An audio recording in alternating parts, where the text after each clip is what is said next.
Hello, everybody. Sorry I'm a minute late. The stream was not connecting properly. I'm gonna post on the whatchamacallit, Google Classroom.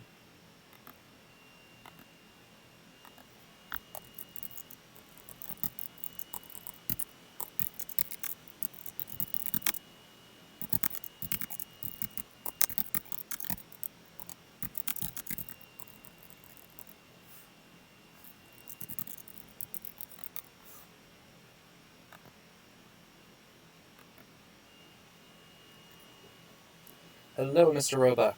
Good to see you. I'm gonna try to put this up higher.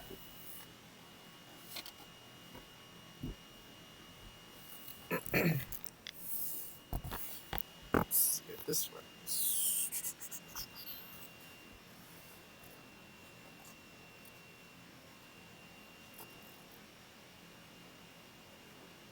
I got 4 people here.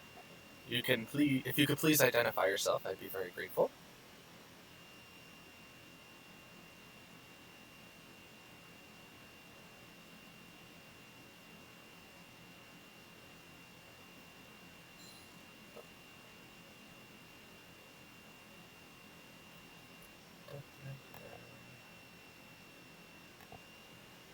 We got 5 people. That's already more than second block.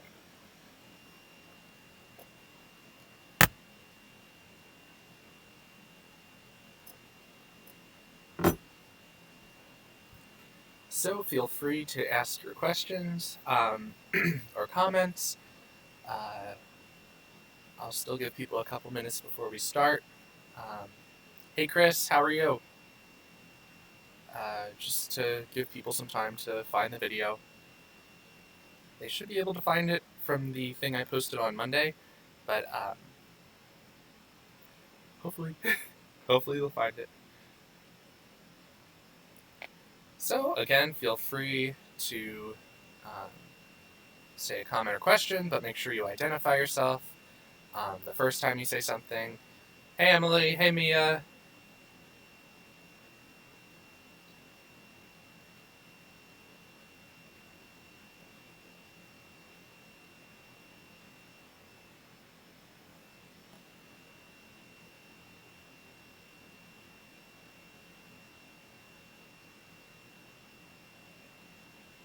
KDR. Hey Steph, what's up?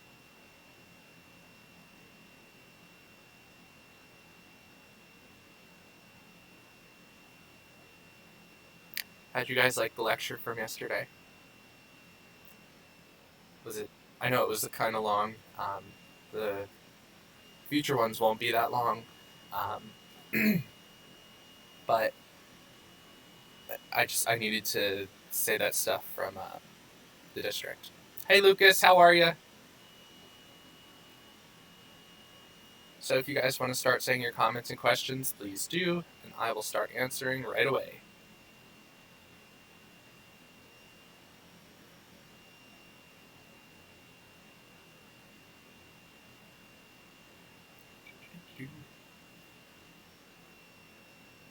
You guys are the ones who drive this live chat. I am just here to answer questions.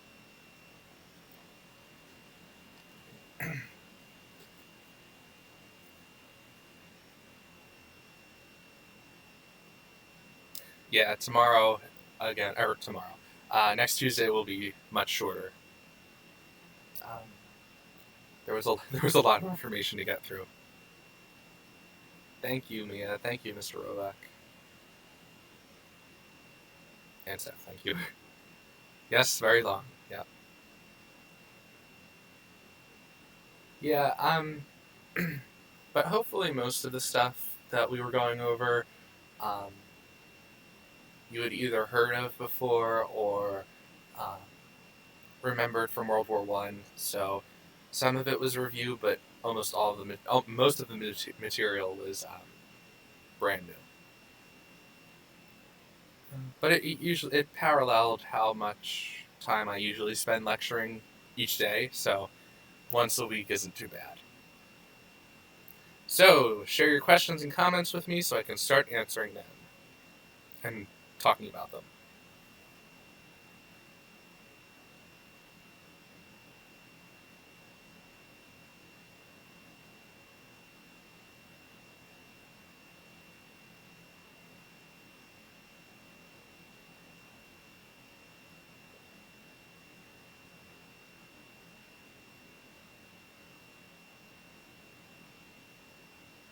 Oh, thank you. It's great to hear from you guys too.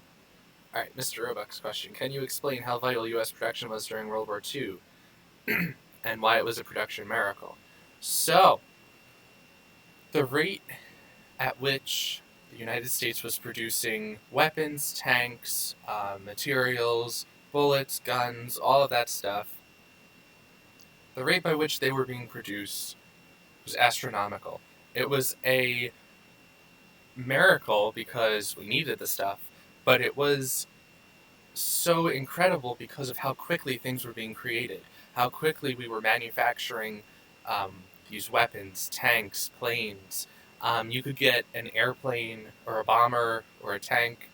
Um, you could get one created in a factory within 3 to 4 days. Okay, and it's not like they were rushing or anything. It's just they were working fast, they were organized, they were ready to go, and the Axis powers were not expecting us to be that prepared.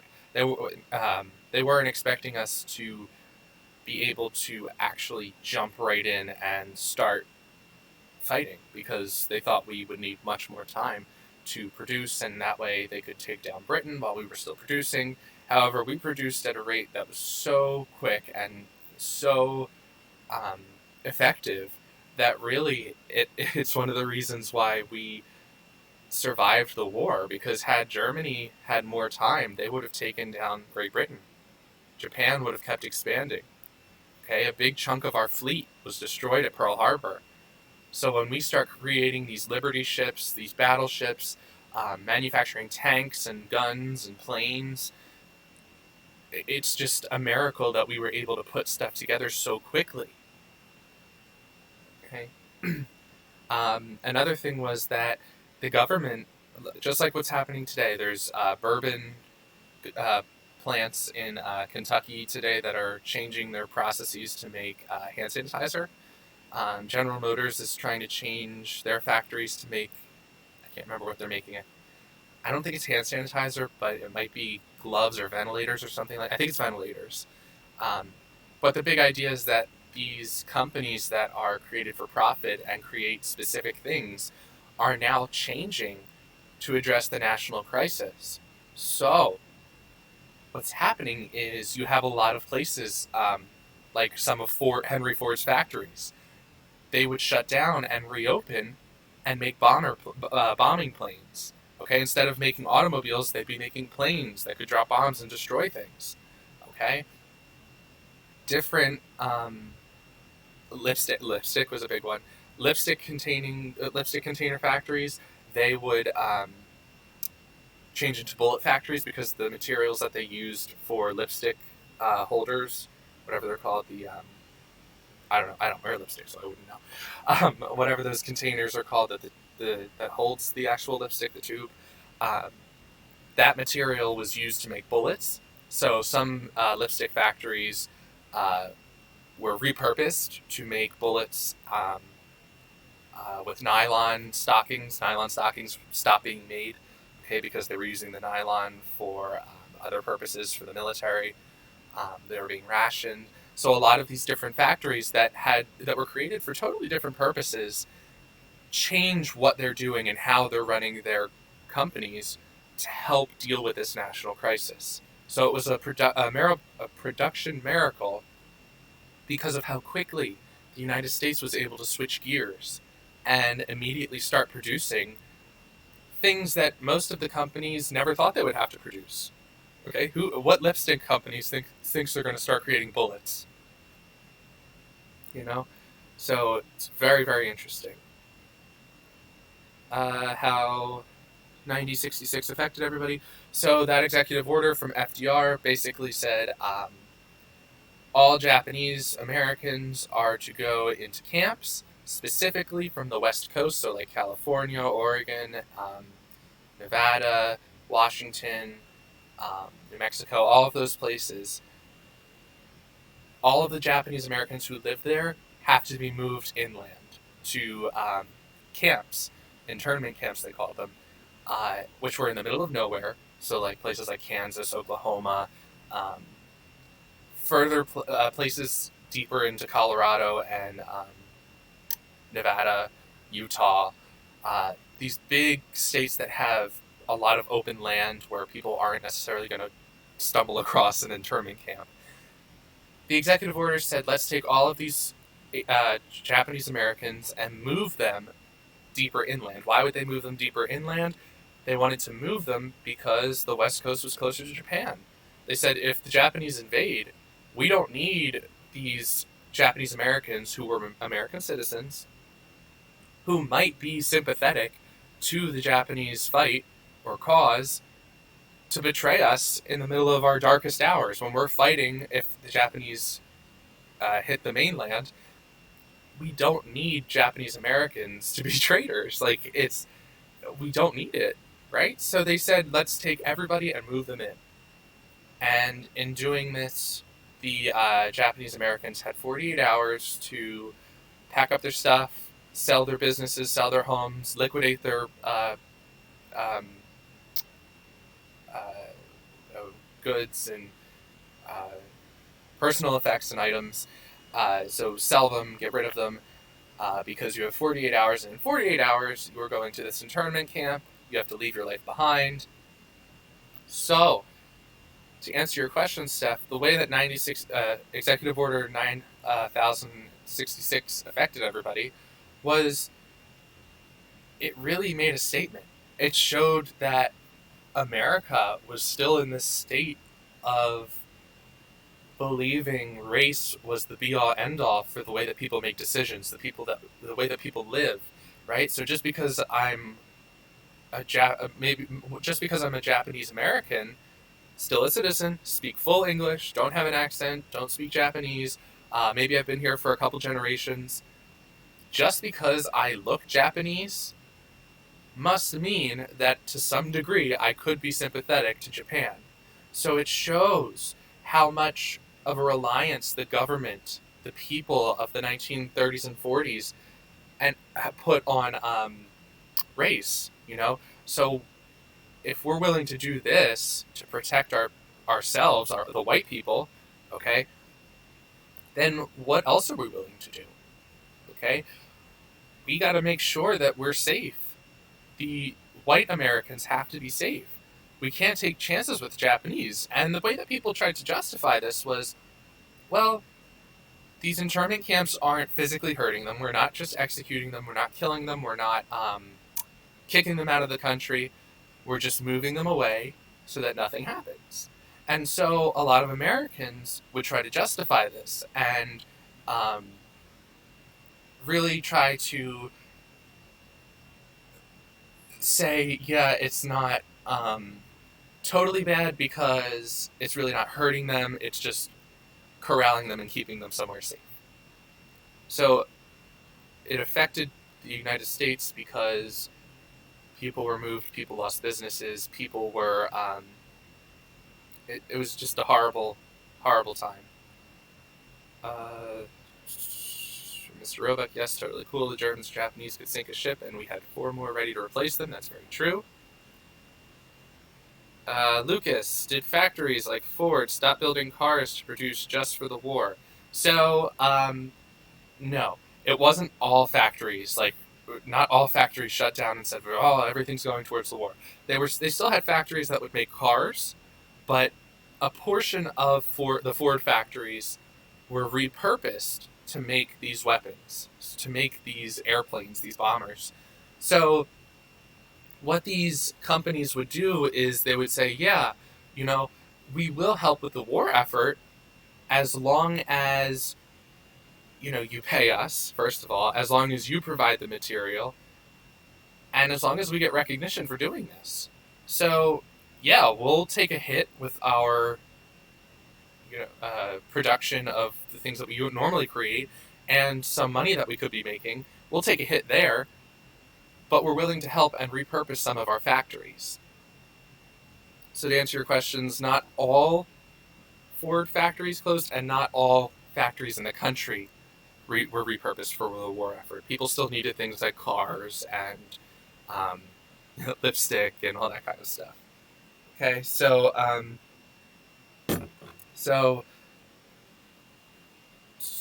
let me see the next one. Can you explain the American Charter a little more? Yeah. So the American Charter, this is when FDR meets up with Winston Churchill. FDR is the president. Winston Churchill is the prime minister of the United Kingdom. What they do is right after the United States declares war on Japan and subsequently Germany and Italy, Winston Churchill says, "Hey, I've been calling you and trying to get you to help us and support us. Now that you're in this war, we kind of got to work together." So they come together. They say, "All right, we have two things to accomplish. The first thing, what are our aims for the war? What are we looking to do? Are we looking to acquire territories, liberate territories? After the war, are we going to occupy Germany? What are we going to do? And how are we going to approach this? How are we going to move forward? Because now the United States is kind of in the middle of Europe and Japan, or Asia. So the United States has to choose where they're going to focus their efforts first, where they're going to make the biggest push. So Churchill says, he's talking with FDR. They're kind of plotting a path forward. And by the end of it, they've accomplished the first thing. They have their aims, what they're trying to do. They're trying to take down the Nazis and not conquer the land, but just put an end to the war. And the second thing is, well, the League of Nations didn't really work out. The United States didn't want to be a part of it. But what if we had something better? What if we had something that had more power? Okay? When we called for the League of Nations after World War I, we'd only been through one giant war, okay? We had seen the devastation it caused. But now that it's happened again, within the next couple of decades, now that we've gone through a second world war in less than 50 years, there's going to be a need for the United Nations to be created. We're going to need more accountability for countries around the world. We're going to need to have someone looking out for everyone, okay? So the Atlantic Charter is really where FDR and Winston Churchill, make their war aims, they make it clear what they're trying to do, and how they're going to make the United Nations after the war. Okay. Mr. Roebuck, how did World War II change the role of women and minorities in the workplace? So, with women, we talked a lot about Rosie the Riveter. What we're going to see from women is they're going to, just like World War I, step into the workplace again. Okay, they're going to take up the manufacturing positions vacated by the men that went to go fight in the war. Women are going to go into industry and are going to learn to weld. They're going to learn how to create and build. They're going to learn how to work. Okay, not that women didn't know how to work, but the idea being we are, as women, now being the main providers for the family, the bread makers, the people who are bringing home the money. Okay, we are responsible for our family's survival while our husbands are at war, or brothers or fathers are all at war. All right, so women start to enter the workplace in mass. Okay, and a lot of feminists talk about Rosie the Riveter being a possible setback, a fraud, all these different ideas, because when the government started making these propaganda posters of Rosie the Riveter, it wasn't so much to empower women, but it was this illusion that women could be empowered. The illusion that women can be strong and will stay strong. So the reason the feminists go after Rosie the Riveter is, yeah, she looks strong, but after the war, she didn't have a lasting impact. She was just there to kind of prop up women in the workplace. Okay, so women are going to see a massive change in the way that they're treated. They're still going to be paid far less than men, um, but they're going to uh, see a different side of things that they hadn't seen since World War One. Okay, because remember, women went to work in World War One in the industries. Then they left and they became women again. Right, the idea of a woman. They became flappers. They became stay-at-home wives again. Okay, in the 30s, same thing. We're getting readjusted. It's been 20 years since the last war, and now we're moving in to a time when we have to revert back to World War One. We have to revert back to those old roles that we had for a year or two. Okay, so this is a massive shift for women in the workplace. It's a massive change, and in a lot of ways, it demonstrated the women's ability to revert back and pick up the mantle when the nation needed them to most. Staff victory gardens. Did every farmer have to continue to grow supplies for the war? Um, so, so the victory gardens were not for the government, right? So victory gardens were like if you and your family created a small garden in the back of your home so that you could have vegetables, um, fruit, anything you needed to grow, wheat maybe, to make your own bread. The idea was if I make this at my home, it's less I have to buy from the store, and the less I have to buy from the store, the more the government can take and contribute to the war effort. Okay, so victory gardens were family by family. So again, less I have to buy, better for me, less I have to use my ration tickets on, and it's helping the war effort because the government now has more food to give the soldiers. As far as farmers go, um, contribution isn't the correct word because contribution is more like they were giving it up willingly and for free. And a lot of them were selling to the government, but it was this idea that we're going to charge the government because it's expensive to harvest crops. It's expensive to grow things and keep our farms sustainable. Okay, remember, we're still recovering from the Dust Bowl. Okay, we have better farming practices, but we're still struggling. We're still doing our best to ensure that the Dust Bowl never happens again. The farmers have been hit hard. So now they're going to sell as much as they can and not make the same mistakes as they did in World War One. So, to answer your questions, yes, a lot of farmers were selling to the government, um, but they weren't told that you have to sell. You have to sell to us. It was more of a why wouldn't I sell to them? They're going to pay me more. They're going to buy more. Of course, I'm going to sell to them. Okay. Emily, was the GI Bill only for education, training, and uh, low-cost loans?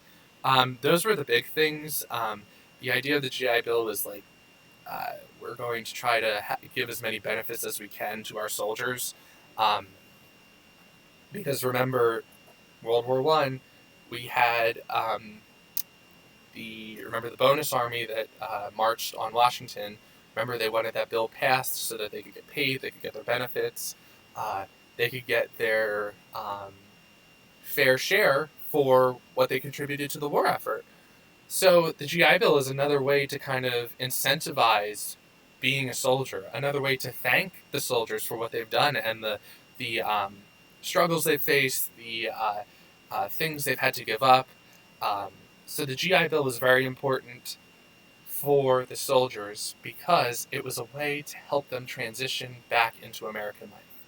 Okay, so as opposed to last time, big problem was unemployment, big problem was shell shock, big problem was a total lack of support.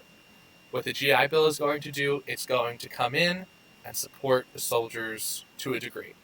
Okay, it's not going to be perfect. However, the GI Bill is meant to come in and act as that safety net. Does that answer your question? I hope so. Do we have any other questions, guys? I know there's just a couple of us in here still.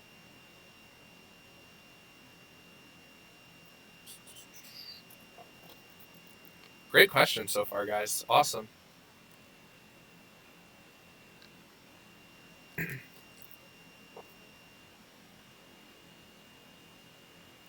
What do we think about...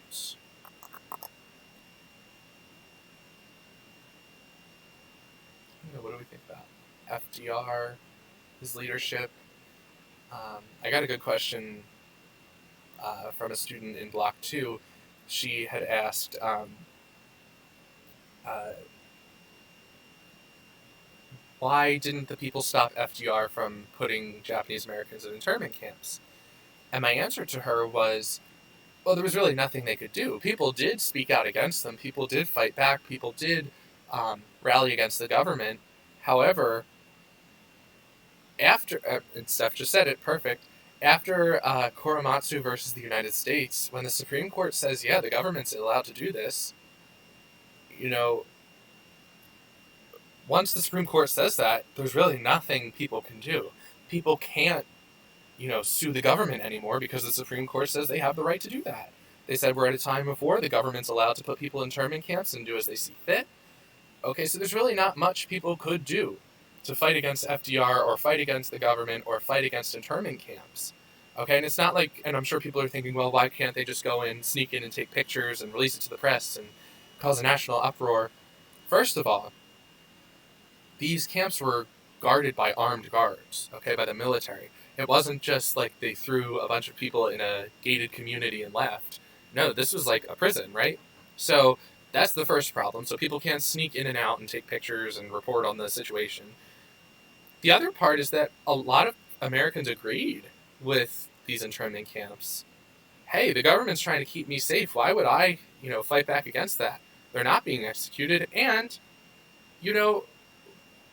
really nothing's bad is happening to them. It's only going to last for the duration of the war. So Americans are going to continuously justify internment, and they're continuously going to actually ignore a lot of what's going on in the country because they're so focused on beating the Nazis, because they're so focused on beating the Japanese and Italians.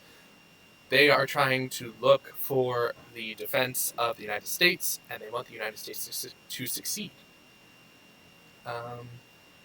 I don't know if this was already answered. I'm sorry, but how come I haven't ever heard about internment camps before this class? I also got that question last block. So I'm going to try to answer it as best I can. A lot of times, the government and education, especially in history, is altered. Okay, not to say that it's there a bunch of lies or anything, but a lot of times things that happened are glazed over. Okay, so I don't know if World War I was the first time you heard of Woodrow Wilson or not, but I'm sure it's the first time you heard he was a raging racist who showed Birth of a Nation in the White House. Okay, I'm not sure if you had heard of. Well, you just said you didn't with FDR in the internment camps. So my point is, a lot of times in elementary school and even in middle school, the history curriculum is focusing on basics. They don't want to hit on the stuff like the internment camps. They don't want to get into more controversial things because a lot of times students aren't ready to deal with a lot of this stuff. They aren't ready to effectively talk about this and have a conversation. Because if I say, oh, hello, kindergartner, or hello, 8th grader, did you know the government did this to people? They might not think it's that bad, right? They might not think, oh, the government must have had a good reason. They might think that. And second of all, they're usually not equipped to understand what happens if I take your property? What happens if I take away your livelihood? They don't have an understanding for economics and politics and military and militarism. So at this point in high school, you guys are all a bit more mature and you're able to talk about and engage in these conversations about racism, about internment, about prejudice. And a lot of times in the elementary schools and Middle schools, like I said, they're hitting on the essentials, but they're usually focusing on the positives, right? Because why would you focus on only the negatives? Okay, most of the positive stuff that happened in history is usually the mainstream stuff. George Washington, FDR was the president during World War II, which was fought against the Nazis. Um, Woodrow Wilson was the president during World War One. Okay, so all of these things you might have learned in past classes aren't bad, and they're not wrong. It's just you were not able to go as in depth because you probably weren't well equipped to deal with a lot of the information that we go over in these classes. Um, Now, to answer your question about why do we not talk about this still, um, I don't know. I can't explain that, but I will say that it did resurface in the 80s, this topic, and due compensation was given to Japanese Americans uh, in 88, 84, 88. I can't remember which one. Um, so people did talk about it again. And I think that in American history, there's a lot of horrifying things that we did abroad that people tend to focus on more. With the Japanese Americans, it was bad, but a lot of times the apologists who argue on behalf of the government or are, defending what the government did, a lot of times those people use the argument that the Japanese really weren't hurt. Yeah, so what? Big deal. Their stuff was taken and they were put in a camp for a couple of years. So what? That's what they say. We didn't kill them. We didn't beat them. We didn't do anything horrible like the Nazis did in the Holocaust, and that's always the comparison that people try to make. It's different, okay? It's not nearly as brutal as the Holocaust. I can assure you that. However, so therefore, historians and students and everybody in the world usually reacts to events that are more violent. What do we talk about the most in American history? We talk about wars, the Revolutionary War, Civil War, World War I, World War II. We talk about events that have high death rates, the Holocaust, World War I, World War II, the Civil War, okay, 9/11, okay, things that caught us off guard. A lot of times, and that makes these events like internment usually get swept under the rug, okay, or forgotten. Okay, so that's why it's our job as educated people to know that there's two sides to the government. It's not just this great thing and it's not just this terrible thing. We need to know everything that happened. And that's why history is so important, so that, if you've never heard of this before, you're able to spot it again if it does happen in the future. And you're more well equipped to stop it. Does that make sense? I know it's a very long-winded answer, but you got me going on a rant about curriculum. Mr. Roebuck, did Japanese Americans that were interned lose all their possessions? So, again, they were told, hello, you're a Japanese American, we've identified you as Japanese American, you have 48 hours until you have to go to the internment camp, which means you have 48 hours to sell your home, your possessions, your businesses, your cars, whatever you have, whatever you can't keep here and continuously pay for, you have to liquidate, you have to sell, okay? Most of the time, they were told, pack a bag, pack what you can, bring what you can, okay? The essentials, your clothes, valuables, bring them with you, okay? Because nobody's going to be watching your house while you're gone, okay? So a lot of times people lost a lot of their possessions, a lot of the things that they might have built, they might have spent their entire lives working towards, okay? Are there any other questions? We're getting to 35 minutes. I don't want to keep you guys for too much longer. Any other questions or comments? This is a very good session. Anything else at all? Remember that all assignments from now on are due on Sundays. Okay, I assign them on Mondays. I assign them Monday, Tuesday, Wednesday, Thursday, Friday. You have until Sunday to get everything done and everything submitted to me. I will grade them on Monday and then give you your quiz grade. So remember, you got a week. Okay, you've got a week to get everything done, just like a normal online class. So if they couldn't sell their businesses in 48 hours, usually what would happen is, well, now I can't pay the rent, I can't pay taxes, so the stores or the businesses get repossessed, and the banks take them over, another company might buy them out, another store might buy them out, and you really have no choice because you have no contact with the outside world, and B, there's no way for you to make enough money to pay your taxes, to pay your rent, to pay any of that. So if you didn't sell, chances are someone was going to take it away in a different way. Hi, Jesse. Um, what were the main jobs the women took during World War II? Mostly industrial. Rosie the Riveter, she was a riveter. Riveting is when you screw like bolts and rivets into machines, vehicles, weapons, whatever you're doing. Um, so most of the time they were in industrial work. And the second big area was women usually were sent to the military as nurses or administrative assistants, secretaries. Um, they were sent to help the war effort. Okay, so you had women who stayed at home, women who went to work in industry. That's the big one. That's Rosie the Riveter, and women who went into the military to act as nurses or secretaries, clerks, typists, whatever they did.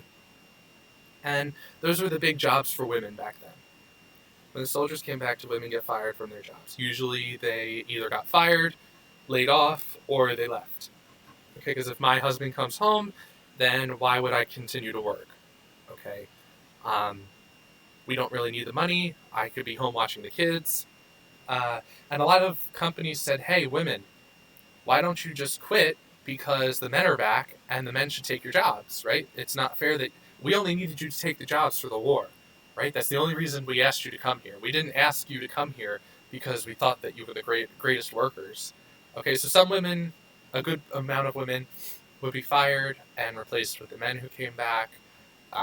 Some women would quit because they said, well, it's, my husband's back now, why would I work? Or why would I keep the position that a potential soldier could come home and deserves?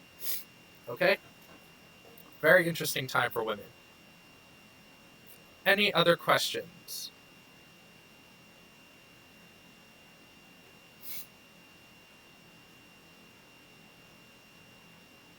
I don't think I skipped any questions. All right. Let me just write down the names of everybody who's here.